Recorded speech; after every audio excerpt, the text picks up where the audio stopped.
নির্বাচন বিধির জন্য আটকে ছিল আবাস যোজনা সার্ভের কাজ। ভোট মিটতেই জোর কদমে শুরু হয়েছে বাড়ি বাড়ি সার্ভে। 50,000-এরও বেশি বাড়ির সার্ভে হবে দিনহাটা 1 নং ব্লকে। 10 দিনের মধ্যেই সমস্ত বাড়ি সরজমিনে খতিয়ে দেখে রিপোর্ট দিতে বলেছেন বিডিও। 5ই ডিসেম্বরের মধ্যে সার্ভে সম্পন্ন করতে 112টি দল তৈরি করা হয়েছে।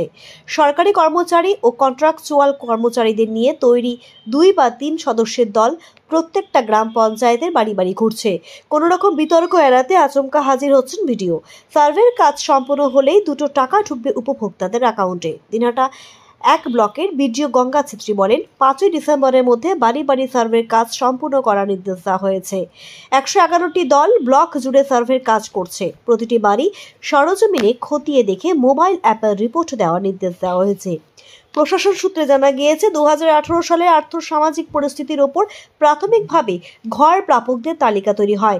2022 সালে সেই তালিকা আবার যাচাই করা হয়। তারপরে এক চূড়ান্ত তালিকা তৈরি হয়। একেবারে সেই তালিকা আবার পুনরায় যাচাই করছে সরকার।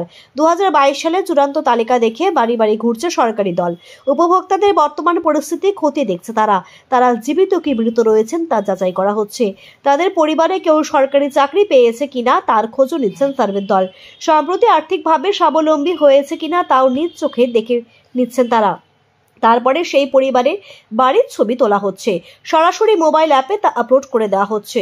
একজন সরকারি কর্মচারীর সাথে আরও 1 বা 2 জন কন্ট্রাকচুয়াল কর্মচারী নিয়ে সার্ভের দল তৈরি করা হয়েছে।